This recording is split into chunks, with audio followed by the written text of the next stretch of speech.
में बारी है उस सेशन की जिसका आप सभी को सुबह से इंतजार था। बिल्कुल, कहने को तो ये 3 दिन के TV9 what India thinks today summit का आखिरी सेशन है, लेकिन जो मेहमान इस मंच पर आने वाले हैं उनके प्रशंसक कहते हैं कि जहां वो खड़े होते हैं लाइन वहीं से शुरू होती है और तालियां इस वक्त जोरदार तरीके से उनका स्वागत करने के लिए बजनी चाहिए, क्योंकि कोई उन्हें राजनीति का चाणक्य कहता है, कोई किंग मेकर। राजनीति के ना जाने कितने कीर्तिमान उनकी कामयाबी के गवाह हैं। शायद इसीलिए बीजेपी के कार्यकर्ता कहते हैं जहां शाह है वहां राह है। बिल्कुल सुरभि, और वैसे तो उन्हें परिचय की कोई जरूरत नहीं है, लेकिन अपने दर्शकों को उनके राजनीतिक जीवन की एक छोटी सी झलक हम जरूर दिखलाना चाहें। एक राजनेता जिसका चुनावी गणित वहीं से शुरू होता है जहां विरोधियों की सोच खत्म होती है। नाम है अमित शाह। जम्मू एंड कश्मीर के पीएको को आप भारत का हिस्सा नहीं मानते हो क्या? जान दे देंगे इसके लिए, क्या बात कर रहे हो आप? दुनिया के सबसे बड़े लोकतंत्र के गृह मंत्री, दुनिया के सबसे ताकतवर चुनावी गठबंधन के चेयरपर्सन, दुनिया की सबसे बड़ी पार्टी के पूर्व अध्यक्ष। आप चुप नहीं कर सकते हो। 130 करोड़ की जनता ने हमें चुनकर यहाँ भेजा है। राजनीति के करीब 40 साल के करियर में अमित शाह ने संघर्ष और कामयाबी के बीच लंबा सफर तय किया। सिर्फ 19 साल की उम्र में अखिल भारतीय विद्यार्थी परिषद से जुड़ने वाले अमित शाह 2014 में भारतीय जनता पार्टी के सबसे युवा अध्यक्ष बने और 2019 में देश के सबसे कम उम्र के गृह मंत्री भी।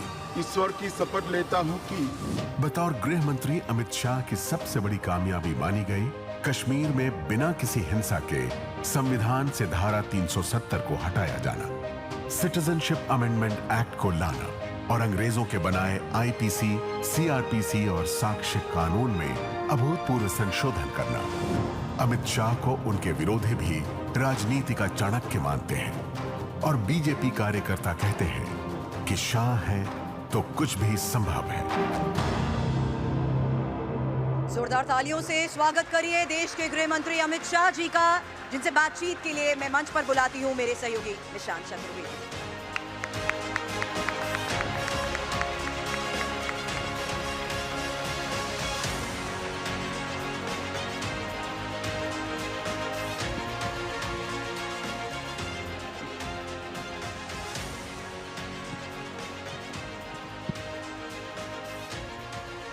मैं चाहूंगा एक बार जरा जोरदार तालियों से पुनः हमारे गृह मंत्री जी का स्वागत करें।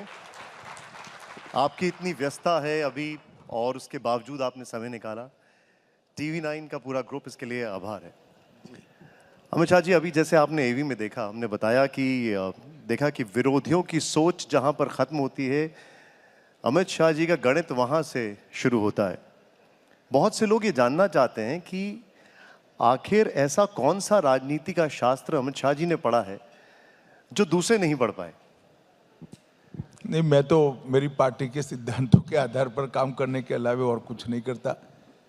कठोर परिश्रम मेरा स्वभाव है और जो लक्ष्य तय होते हैं पार्टी तय करती है, मेरे नेता तय करते हैं। वो लक्ष्य को सिद्ध करने के लिए मैं बड़ी शिद्दत से प्रयास करता हूँ। सफलता विफलता हमेशा ईश्वर के हाथ में होती है। इससे ना निराश होना चाहिए ना खुश होना चाहिए। आपने अभी जिन पार्टी के कार्यकर्ताओं का जिक्र किया, हमने अक्सर उनके मुंह से ये कहते हुए सुना है कि अमित शाह जी हैं तो कोई टेंशन नहीं है, सब संभव है। देखिए, आप जैसे लोगों ने गढ़े हुए जुमले होते हैं, ऐसा कुछ नहीं है। मेरी पार्टी सैकड़ों पराजयों को हजम कर कर यहाँ तक पहुँची है। ये बात सही है कि सैकड़ों पराजय के कारण पराजय सहन करने की हमें आदत पड़ी हुई है और अब मोदी जी के नेतृत्व में विजय की आदत भी, लगातार विजय की आदत भी हमें पड़ रही है। तो अभी जिस तरीके से गृह मंत्री जी आपका जीत का रथ चल रहा है और ये कहा जा रहा है कि सब संभव है, अब देखते हैं हम जो एक बहुमत की सरकार है उस पर भी संकट आ गया है। हम हिमाचल की बात कर रहे हैं, वो भी कोई रणनीति का हिस्सा है? नहीं, इसमें कोई रणनीति नहीं है। वो पूरी कांग्रेस में बिखराव है पूरे इंडिया गठबंधन में बिखराव है। वो अपने कुनबे को भी ठीक नहीं रख सकते। मैं नहीं मानता इसमें विरोधियों की कोई बड़ी कला कारीगरी है। वो अपने कुनबे को ठीक नहीं रख सकते, इसी के कारण टूटता जा रहा है।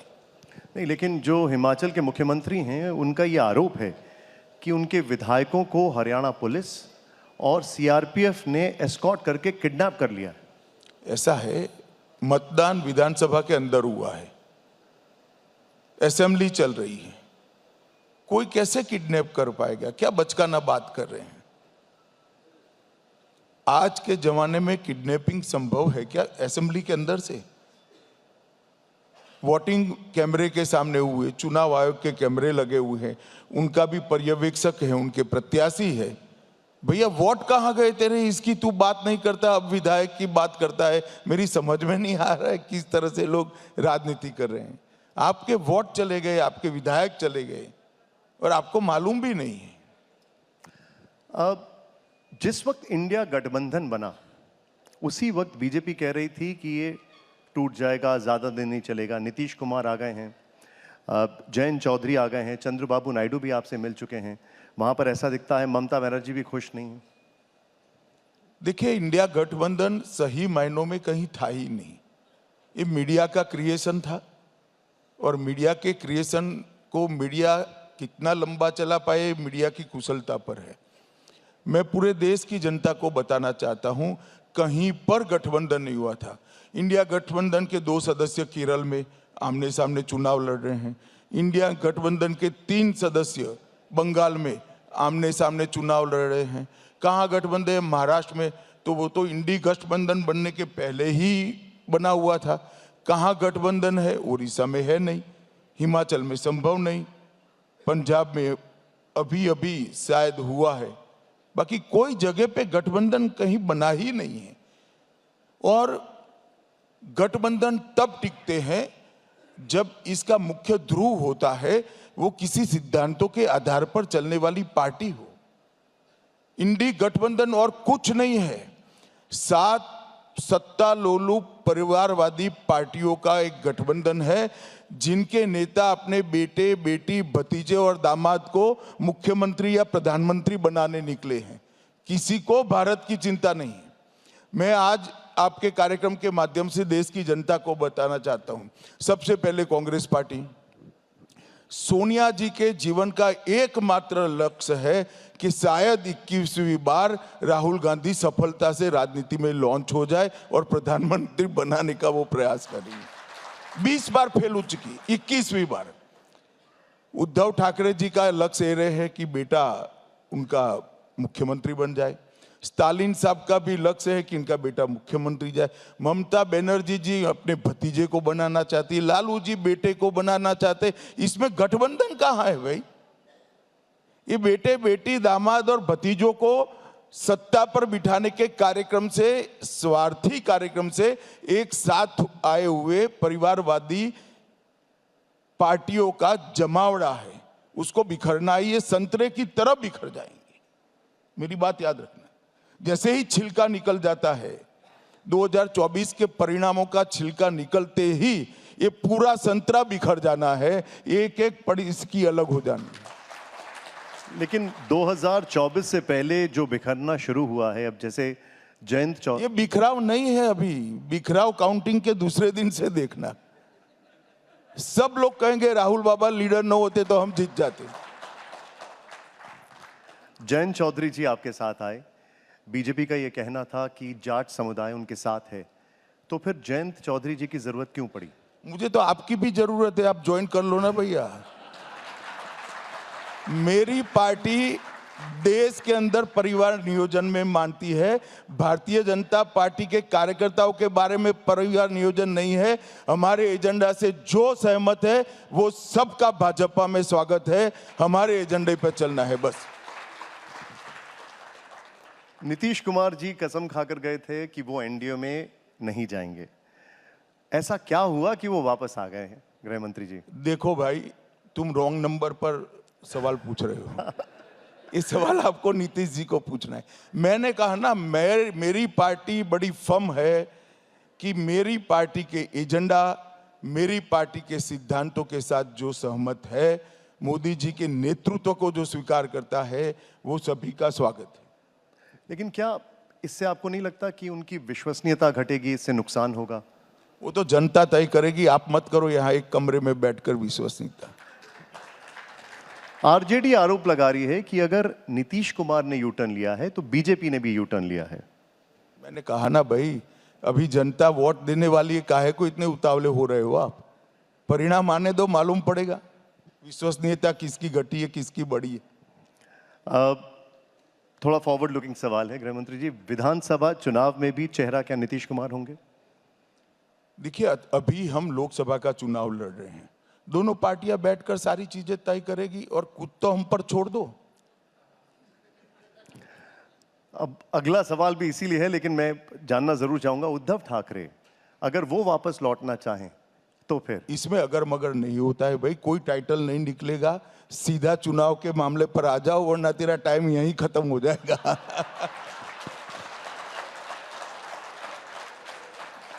तो अगर बात चुनाव की जाए गृह मंत्री जी, तो आरोप ये लगाए जा रहे हैं कि चुनावों के चलते एक बहुत बड़े सम्मान का राजनीतिकरण कर दिया गया, भारत रत्न का।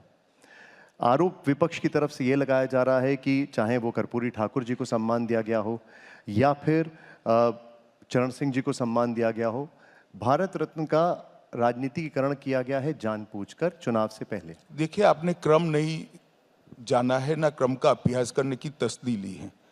पहले भारत रत्न दिए गए, बाद में ये लोगों ने भाजपा के साथ आना मुनासिब किया है, समझा है।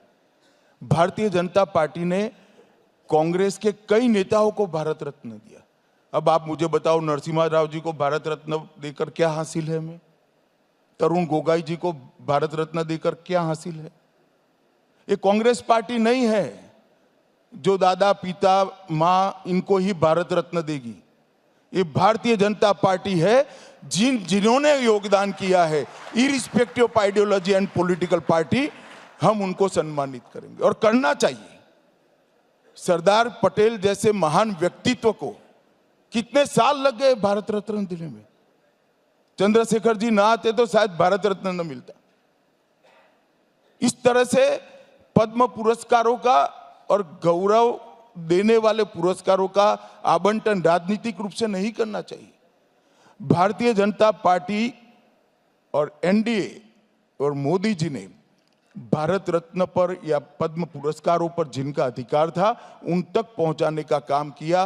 पहले तो कुछ चंद पत्रकारों की सिफारिश से भी मिलते थे, अब आप कर देख लो।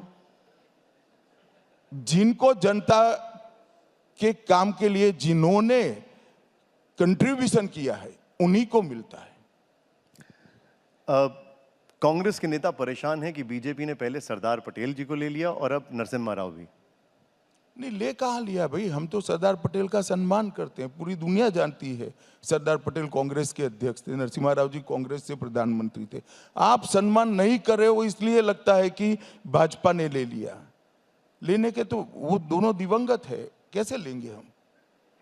अब चुनावों की अगर बात करें तो प्रधानमंत्री जी ने 370 सीटों का लक्ष्य दिया है। अमित शाह जी का क्या लक्ष्य है? देखिए, मेरा कोई व्यक्तिगत लक्ष्य नहीं होता। हमारे नेता नरेंद्र मोदी जी ने भारतीय जनता पार्टी के कार्यकर्ताओं के सामने लक्ष्य रखा है और जनता को विनती करी है कि हमें 370 सीट देकर 400 पार कराइए एनडीए को। ये नरेंद्र मोदी जी का लक्ष्य है और हम सब इसी लक्ष्य के अंदर आते हैं। आपसे ये समझना चाहेंगे, क्योंकि बहुत से राजनीतिक पंडित ये कहते हैं कि बीजेपी ने अपनी मैक्सिमम सीट्स जो हैं वो ले ली हैं, खासकर उत्तर भारत में, और उन्हीं लोगों का ये एनालिसिस होता है कि दक्षिण भारत में शायद वोटिंग परसेंटेज बढ़ जाए लेकिन वो ट्रांसलेट नहीं होगा सीटों में। कहाँ से सीटें आएंगी? यही पंडित कहते थे ईस्ट में बीजेपी नहीं है। आज पूरा ईस्ट बीजेपी से भरा हुआ है। अगर हम पंडितों की सुनते के तो दो के दो रहते हैं। हम 2 से 300 पार गए, पंडितों को मालूम ही नहीं पड़ा कहां से करा है भाई। पूरा आसाम जीत लिया, अरुणाचल जीत लिया, अपना मणिपुर जीत लिया, बंगाल में आधे हो गए, उड़ीसा जीत लिया, तेलंगाना में पहुंच गए। कौन पंडित आकलन करता था? कोई नहीं करता था। जब देश को हमारी पार्टी के नेता पर विश्वास है तो देश एक है, हर जगह से वोट मिलेगा, हर जगह से सीट मिलेगी और हम 400 पार कर कर तीसरी बार लगातार 2/3 बहुमत के साथ सरकार बनाएंगे। गृह मंत्री जी, प्रधानमंत्री मोदी जी ने कई बार अपने वक्तव्यों में कहा कि पहले 5 साल गड्ढे भरने के होंगे, उसके बाद दूसरे 5 साल जन आकांक्षाओं के और फिर अगले 5 साल कड़े फैसलों के। क्या वो कड़े फैसले हो सकते हैं? देखिए, मोदी जी ने 2014 से लेकर अब तक समय समय पर, उचित समय पर बहुत कड़े फैसले लिए हैं। हमने कभी जनता को अच्छे लगे ऐसे फैसले नहीं लिए हैं, जनता के लिए अच्छे हो ऐसे फैसले लिए हैं। ये दोनों में बड़ा अंतर होता है। मैं आपको श्रृंखला के साथ बताता हूं। सबसे पहले 1 रैंक 1 पेंशन का फैसला हमने लिया, जो 40 साल से हमारे सेना के जवानों की मांग थी, कोई एडवाइस नहीं करता था, मोदी जी ने हिम्मत से फैसला लिया। उसके बाद हमने नोटबंदी का फैसला लिया। यूपी के चुनाव सर पर थे, 17 में चुनाव थे, 16 में हमने दिया। सभी लोग कहता था बहुत बड़ी गलती हो गई। उसके बाद यूपी में 325 सीट के साथ सबसे बड़ी सरकार अब तक की 2017 में बनाई। उसके बाद हमने जीएसटी लाया। सभी लोग कहते थे उल्टा पड़ जाएगा। आज एक देश एक कर की कल्पना हमने साकार कर ली है। पूरी दुनिया आश्चर्यचकित होकर देख रही है कि 130 करोड़ की आबादी वाले देश में जीएसटी जैसा कानून कैसे लॉन्च हो गया। जब हमने एनपीए पर कठोर कार्रवाई करनी चालू हुई, सब कहते थे कि इंडस्ट्री बिखर जाएगी, इकोनॉमी बिखर जाएगी। आज भारत की सार्वजनिक बैंकों की बैलेंस शीट, प्राइवेट बैंकों की बैलेंस शीट विश्व में सब बैंकों से सबसे अच्छी बैलेंस शीट भारत की बैंकों की बैलेंस शीट है। हमने जनधन लाया, आधार लाया और मोबाइल जेम ट्रिनिटी से हमने डिजिटल इंडिया को साकार किया।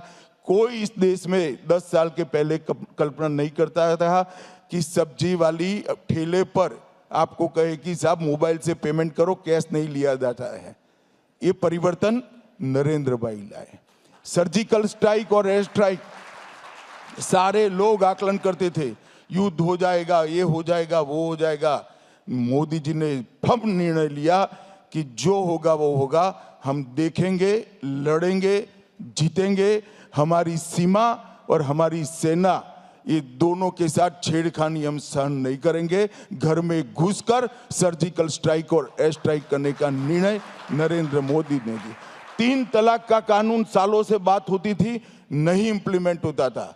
नरेंद्र मोदी सरकार ने 3 तलाक लाया भी, बिल भी लाया और 3 तलाक को समाप्त कर कर लाखों मुस्लिम महिलाओं को अधिकार देने का बात किया।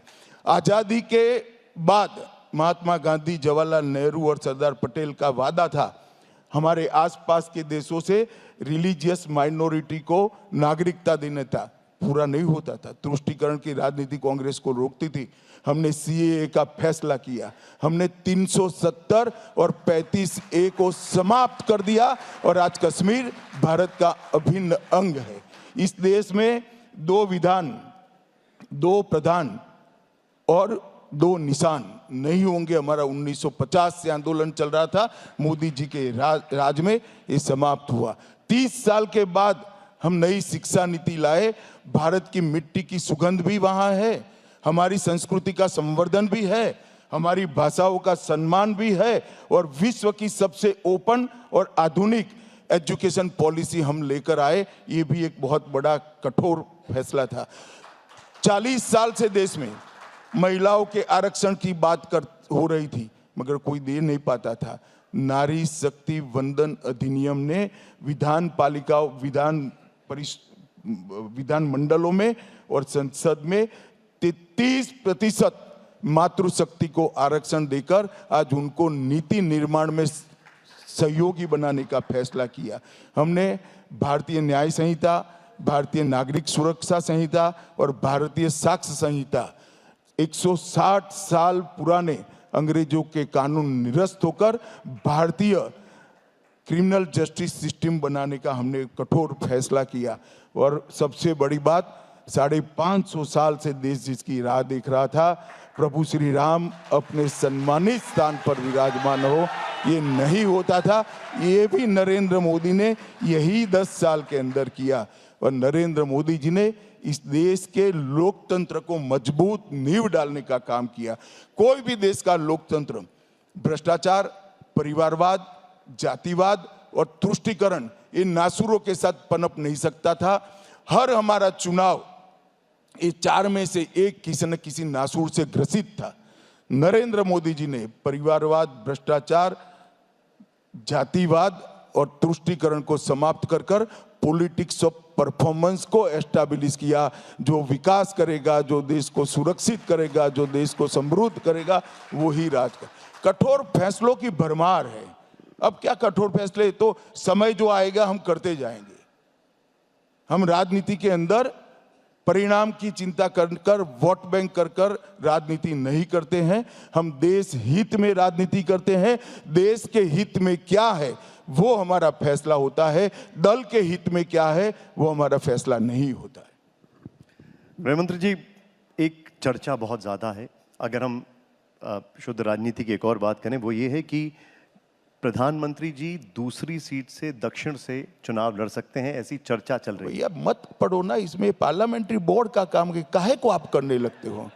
अब हमारी पार्टी ज्वाइन कर लो भाई, अगर ये सब जानना है तो चले। अब विपक्ष के एक बड़े आरोप पर मैं आता हूं। वो आरोप लगा रहे हैं कि सरकारी एजेंसियों का दुरुपयोग हो रहा है। उनका यह आरोप है कि ईडी जैसी एजेंसियों का गलत इस्तेमाल हो रहा है। देखिए, ये हमारा भ्रष्टाचार के विरुद्ध अभियान है। किसी कांग्रेस के एमपी के घर से 350 करोड़ रुपया मिले, कैश मिले, और कोई कहेगा हम पर कोई कार्यवाही नहीं करो क्योंकि हम एमपी साहब हैं। किसी मंत्री के घर में, तृणमूल कांग्रेस के घर से 51 करोड़ रुपया कैश मिले, गिनने के लिए मशीन कम पड़ जाए, गर्म हो जाए मशीन एसबीआई की, और वो कहेंगे हम पर कार्यवाही न करो भैया। कोई भर्ती में घोटाला करेगा, कोई गाय की तस्करी करेगा, कोई कोयले का घोटाला करेगा और कहेगा कार्यवाही नहीं करो। इस देश में अदालत नहीं है क्या? अदालत में जाना चाहिए। मैं आज इस देश की जनता के सामने स्पष्ट कर देना चाहता हूं, ईडी ने जितने भी सीजर करे हैं, इसमें किसी भी पार्टी के पॉलिटिशियन पर सिर्फ 5% है। 5%, 95% सीजर ऐसे हैं जिसका पॉलिटिशियनों से लेना देना नहीं, पॉलिटिकल पार्टी से लेना देना। ये भ्रांति फैलाई जा रही है, और भ्रांति वो लोग फैला रहे हैं जो भ्रष्टाचार करना चाहते हैं, भ्रष्टाचार में आकंठ डूबे हैं, जिनका शासन ही भ्रष्टाचार कर रहा है। इनसे और क्या अपेक्षा कर सकते? 10 साल में 12 लाख करोड़ के घपले घोटाले भ्रष्टाचार किए। 12 लाख करोड़ का कुछ नहीं छोड़ा। अंतरिक्ष के अंदर देवास का किया, आसमान के अंदर भ्रष्टाचार किया, भूमि पर तो किया ही किया, कॉमनवेल्थ का, सबमरीन का किया समंदर में, और पाताल में भी कोयले की खानों का घोटाला कर दिया। कुछ नहीं छोड़ा इन्होंने। अब डर रहे हैं भाई, अग्रिम जमानत के लिए चले जाओ, अगर अरेस्ट करते तो जमानत कर बाहर आ जाओ, स्टे ले लो इंक्वायरी पर। ढेर सारे रास्ते हैं, और सब भारत के सबसे अच्छे वकील तो वहीं शरण में है, एक ही पार्टी में है, कांग्रेस पार्टी में। उन्होंने जाना चाहिए अदालतों में। इस देश में अदालत है, और कम से कम कांग्रेस पार्टी को एजेंसी के दुरुपयोग का सवाल नहीं उठाना चाहिए। भ्रष्टाचार छोड़ो, इंदिरा जी ने इमरजेंसी डालकर इस देश के पूरे विपक्ष को कारण बगैर जेल के अंदर आपातकाल में डाल दिया था, और पूरे देश, अखबार हो, टेलीविजन तो खैर बहुत थे नहीं, सरकारी ही चैनल थी, परंतु पूरे अखबारों पर इमरजेंसी लगा दी। ये क्या डेमोक्रेसी की बात कर रहे हैं भाई? लेकिन वो ये भी आरोप लगाते हैं गृहमंत्री जी कि जिनके ऊपर एक जमाने में बीजेपी भ्रष्टाचार के आरोप लगाती थी, विपक्षी नेताओं के, अब बीजेपी के अंदर ही वो नेता जाते जा रहे हैं। बीजेपी के अंदर कोई आया भी होगा, परंतु किसी पर भी बीजेपी ने केस वापस नहीं लिया है। और मैं कांग्रेस पार्टी को कहना चाहता हूं कि आपके 10 साल में जो भ्रष्टाचार हुआ था, अरुण जी और सुषमा जी ने आपकी बखियां उखेड़ दी थी। आप तो बहिष्कार कर जाते हो। ढेर सारी पीआईएल हमने लगाई थी, कोर्ट ने उनको मजबूर कर दिया। सीबीआई इंक्वायरी उन्हीं की सरकार ने उन्हीं के खिलाफ करी थी। उस वक्त तो हमारी सरकार नहीं थी। 2G के पर किसने इंक्वायरी करनी पड़ी थी? कांग्रेस पार्टी ने। कॉमनवेल्थ पर किसको इंक्वायरी करनी पड़ी थी? कांग्रेस पार्टी ने। 40 ऐसे घपले थे जिसकी स्वयं कांग्रेस पार्टी ने ईडी और सीबीआई से जांच करी थी। तो उस वक्त किसका शासन था भाई? मैं आज भी कहना चाहता हूं कि 5% से ज्यादा राजनीतिक व्यक्तियों के सीजर नहीं हुए हैं। ईडी ने जो लाखों करोड़ रुपया सीज किया वो ब्लैक मनी के खिलाफ, भ्रष्टाचार के खिलाफ अभियान है। 95% सीजर काला धन वालों का है, 5% ये राजनेताओं का। अब मैं आपसे एक भावुक क्षण की बात करूंगा। उस दिन मैं भी अयोध्या में था जब प्राण प्रतिष्ठा का था दिन, और पूरी दुनिया के राम भक्तों ने प्रधानमंत्री मोदी को बधाई दी। उस रोज आप भी लक्ष्मी नारायण मंदिर में थे। क्या वो क्षण था आपके लिए? नहीं, देखिए, मेरे लिए क्या, दुनिया भर के सभी श्रद्धा रखने वाले व्यक्तियों के लिए ये अद्भुत, स्मरण के बाहर न जाने वाला एक क्षण था। हमारे वैष्णव संप्रदाय में कहते हैं कुछ लोगों की मन्नत होती है कि मूर्ति का दर्शन कर कर ही पानी पीते हैं, मन्नत होती है।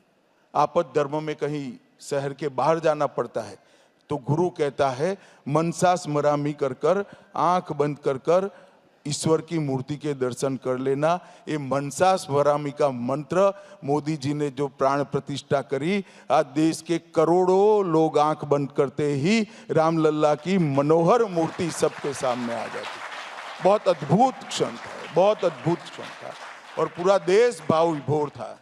मैं लक्ष्मी नारायण मंदिर में बैठा था, लगभग मेरे साथ 800 से 1000 लोग बैठे थे। सबकी आंखों में आंसू थे।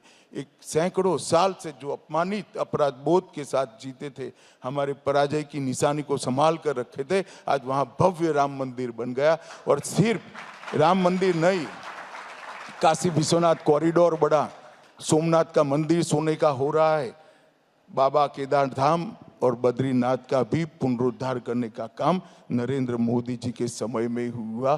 कांग्रेस पार्टी तुष्टीकरण की राजनीति के कारण हमारे ये देश के चेतना के केंद्रों को सम्मानित करने से डरती थी।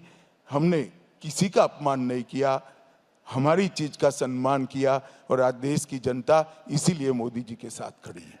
लेकिन गृह मंत्री जी, इस पर भी विपक्ष के कई नेताओं को न्योता दिया गया, उनको बोला वहां पर आने के लिए, वहां पर काफी नहीं पहुंचे। उन सबका ये कहना था कि ये कार्यक्रम ऐसा लग रहा था जैसे बीजेपी का कार्यक्रम है। नहीं, बीजेपी का कौन सदस्य था वहां? ठीक बात है।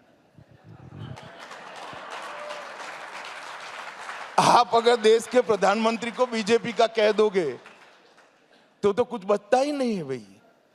वहां मंच पर जो लोग थे या तो संत थे या पदेन उपस्थिति थी, और मोदी जी इस देश के 130 करोड़ की जनता के प्रतिनिधि के रूप में श्री रामलल्ला के चरणों में अपनी श्रद्धा को व्यक्त करने के लिए, पूरे देश की श्रद्धा को व्यक्त करने के लिए। गृहमंत्री जी, दो पक्ष हैं। एक पक्ष कहता है कि राम के नाम पर राजनीति नहीं होनी चाहिए, और एक पक्ष ये कहता है कि जो राम लाए हैं हम उनको लाएंगे। आप क्या मानते हैं? देखिए, राजनीति तो तब होती जब मंदिर न बनता, क्योंकि मंदिर की डिमांड जिंदा रहती, जो कांग्रेस सालों से कर रही थी। हमने तो मंदिर बना दिया, समस्या ही समाप्त हो गई। अब विकास के नाम पर लोग वोट दे। हम तो कह रहे हैं इस देश के 60 करोड़ गरीबों को 70 साल तक कांग्रेस ने इनको इनका सम्मान नहीं दिया। इस देश के दलित, इस देश के आदिवासी, इस देश के पिछड़ा समाज, इस देश के गरीब को कभी संवैधानिक अधिकार नहीं मिला। हमने 10 ही साल के अंदर 10 करोड़ माताओं के घर में चूल्हा जलाती थी, धुआं समाप्त कर कर गैस का सिलेंडर दे दिया, 14 करोड़ घरों में टॉयलेट दे दिए, 3 करोड़ माताओं को घर दे दिया, 60 करोड़ लोगों को प्रति व्यक्ति प्रति माह 5 किलो अनाज देने का काम नरेंद्र मोदी जी ने किया। 60 करोड़ लोगों को 5 लाख तक का सारा स्वास्थ्य का खर्चे के बोझ से उनको हमने मुक्त कर दिया। ढेर सारे इनके जीवन की समस्याओं का समाधान एक 10 साल में हो रहा है। मेरी कॉन्स्टिट्यूंसी में से आज मैं ही आता हूं। एक 80 साल की बुढ़िया ने कहा, शायद वो माई बिचारी आंख में आंसू के साथ कह रही थी, उन्हें कहा कि हो सकता भगवान ने इतना बड़ा अन्याय हमारे देश के साथ क्यों किया। मैंने बोला, क्या हो गया माई, क्या अन्याय हुआ तेरे साथ? कि मोदी अगर 50 साल पहले आता तो मेरा पूरा जीवन सुख में चला जाता। 370 हटने के बाद एक बड़ा परिवर्तन ये देखा कि जिस कश्मीर की सड़कों पर पत्थर चलते थे, अब वहां पर सचिन तेंदुलकर क्रिकेट खेल रहे हैं। बहुत बड़ा परिवर्तन आया भाई। पथराव बंद हो गया, टेररिज्म बंद हो गया। अब 5 साल से स्कूल चल रहे हैं, 30 साल के बाद सिनेमा थिएटर खुले हैं, 30 साल के बाद मुहर्रम का जुलूस निकल पाया है। ढेर सारी चीजें हुई है। कश्मीर में इन्वेस्टमेंट आ रहा है, रोजगारी जा रही है और डेमोक्रेसी भी परकोलेट हुई है। 35,000 से ज्यादा चुने हुए प्रतिनिधि आज कश्मीर के अंदर राजनीति कर रहे हैं। 35,000 से ज्यादा। पहले सिर्फ 3 परिवार थे, 3 परिवार ही 370 के ढकोसले के नीचे कश्मीर के अंदर डेमोक्रेसी का मोहरा बनकर बैठे थे। आज 35,000 लोग जनप्रतिनिधि बनकर आए। कश्मीर के अंदर डेमोक्रेसी नीचे तक गई। क्या पीओके को भी लेकर कोई विचार है गृह मंत्री जी? आप मुझे इतना सरल मानते हो कि मैं यहां बता दूंगा? आपने एक स्टेटमेंट दिया कि मोदी 3.0 में नक्सलवाद को पूरी तरह खत्म कर देंगे। कैसे होगा वो? ऑलरेडी हो चुका है। आपका शायद स्टडी नहीं है, मैं आपको बताना चाहता हूं, देश की जनता को भी बताना चाहता हूं। ये 10 साल में नक्सलवाद में, नक्सली हिंसा में 72% की कमी आई है। अब नक्सलवाद सिमटकर 6-7 जिलों में रह गया है। आने वाली टर्म में निश्चित रूप से इस देश को हम नक्सलवाद से मुक्त कर देंगे।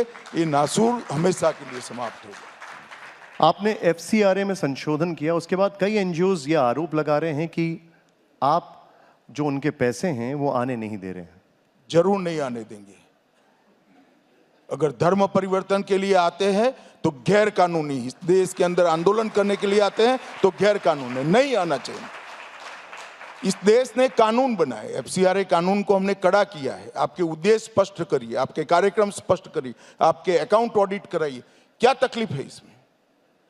अगर ये सब ठीक है तो किसी को नहीं रोका है। अगर ये सब ठीक नहीं है, आपके उद्देश्य ठीक नहीं है, आपके कार्यक्रम ठीक नहीं है, आपका ऑडिट नहीं हुआ है, तो रोकेंगे और रोकना ही चाहिए। अंग्रेजों के बनाए कानून, इतने पुराने कानून आप लोगों ने बदल दिए। कैसे लगा कि अब वक्त आ गया इनको बदलने का? नहीं, देखिए, बहुत समय से कम लोकसभा की गृह विभाग की परामर्शदात्री समिति जो होती है, इसने 4 बार ये सिफारिशें की थी। 2 बार लॉ कमीशन ने की थी। और हम जानते थे कि ये कानून भारत के संविधान की स्पिरिट को जमीन पर नहीं उतारते हैं। इसलिए हमने एक बहुत बड़ा एक्सरसाइज किया। 19 से लेकर 24 तक का हजारों लोगों से कंसल्टेशन करने के बाद ये किया है। और मुझे आनंद है कि बाय एंड लार्ज देश ने इस कानूनों का स्वागत किया है। इसका नोटिफिकेशन भी हो गया है। और मैं देश की जनता को आश्वस्त करना चाहता हूं, ये कानून भारत की मिट्टी की सुगंध से बने हुए कानून है। ये कानून भारत को विश्व की सबसे आधुनिक क्रिमिनल जस्टिस सिस्टम देंगे। और एक कानून पूर्णतः अमल में आने के बाद मेरा आपको विश्वास है, मैं स्टडी कर कर बता रहा हूं कि 3 साल में किसी भी एफआईआर का जजमेंट सुप्रीम कोर्ट तक कहा जाएगा। इसको कोई नहीं रोक सकता। अब समय आ गया है समय पर न्याय को प्राप्त करने का। गृह मंत्री जी, मणिपुर की हिंसा और एफएमआर का हटाना, क्या इसमें एकदम डायरेक्ट कनेक्शन है?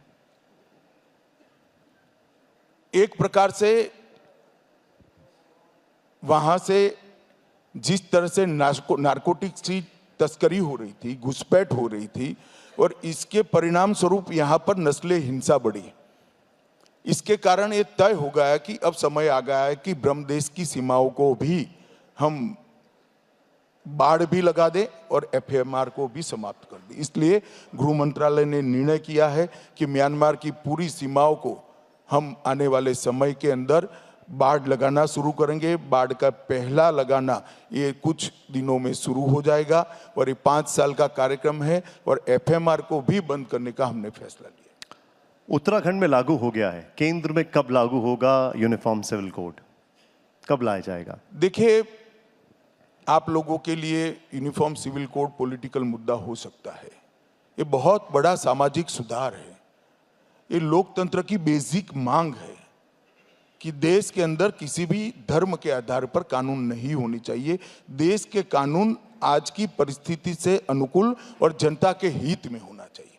हमारी संविधान सभा ने भी अनुच्छेद 44 में directive principle of states policies के तहत ये लक्ष्य रखा था देश के सामने कि विधानमंडल और देश की संसद उचित समय पर समान नागरिक कानून को लाएगी और देश में इसका इंप्लीमेंट कराएगी। भारतीय जनता पार्टी की जब से स्थापना हुई तब से हम कहते थे कि इस देश में 370 हटाएंगे, इस देश में समान नागरिक कानून लाएंगे, इस देश में 3 तलाक को हम समाप्त कर देंगे। और जब से 90 से हम कहते थे अयोध्या में राम मंदिर भी बने। हमारा कोई नई बात नहीं, पार्टी बनी तब से हमारी मांग है और ये देश की संविधान की हमसे की गई अपेक्षा है। संविधान सभा में कौन था? संविधान सभा में जवाहरलाल जी थे, सरदार पटेल थी, बाबू राजेंद्र प्रसाद जी थे, मौलाना आजाद थे, के मुंशी थे, ये सारे लोगों ने इसको रखा है। मुझे तो मालूम नहीं पड़ता कांग्रेस पार्टी को क्या हो गया है। कम से कम अपने नाना की बात को तो याद रखो, ये भी भूल जाते हैं। अभी उत्तराखंड में आया है, इसकी सोशल स्क्रूटिनी होनी चाहिए, इसकी जुडिशियल स्क्रूटिनी होनी चाहिए और इसकी वैधानिक स्क्रूटिनी भी होनी चाहिए। ये बहुत बड़ा रिफॉर्म है। यूसीसी जो उत्तराखंड सरकार लाई है, इसकी ये तीनों स्क्रूटिनी चुनाव है तब तक हो जाएगा। तो चुनाव के बाद सभी राज्य भी विचार करेंगे और बाकी लोग भी विचार करेंगे और पूरे देश में होगा। मेरा यही आपसे सवाल था, क्योंकि यूसीसी बीजेपी के पुराने संकल्पों में से एक है। क्या वजह है कि इसको सबसे पहले एक छोटे से प्रदेश उत्तराखंड में लाया गया? मैंने कहा ना, ये बहुत महत्वपूर्ण सुधार है, सोशल रिफॉर्म है। इस पर एक खुली बहस देश के अंदर चलनी चाहिए। आप यूसीसी क्यों लाए, इसकी जगह एक आपके यहाँ कार्यक्रम करिए। यूसीसी का इतिहास क्या है वो लोगों को बताना चाहिए, क्योंकि इस पर व्यापक बहस होनी चाहिए और उसके बाद पूरे देश में इसको लागू करना चाहिए। एक काउंटर क्वेश्चन विपक्ष की तरफ से यह है कि ओवैसी साहब और कई और लोग ऐसे कहते हैं कि ये हिंदू कोड बिल है, हिंदू राष्ट्र बनाने की कोशिश है। कोई सवाल ही नहीं पैदा होता, हिंदू कोड बिल नहीं है। देखिए, मैं आपको बताता हूं, ये भ्रमित करने का प्रयास कर रहे हैं। हिंदू धर्म के अनुसरण करने वाले लोगों ने भी ढेर सारे सोशल रिफॉर्म को एक्सेप्ट किया है। दहेज को हमने दहेज विरोधी कानून बनाया, कोई हिंदुओं ने इसका विरोध नहीं किया। हमने अपने अग्नि संस्कार की पद्धति के अंदर इलेक्ट्रिक अग्नि संस्कार को स्वीकार कर लिया, किसी ने विरोध नहीं किया। सती प्रथा बंद कर दी, किसी ने विरोध नहीं किया।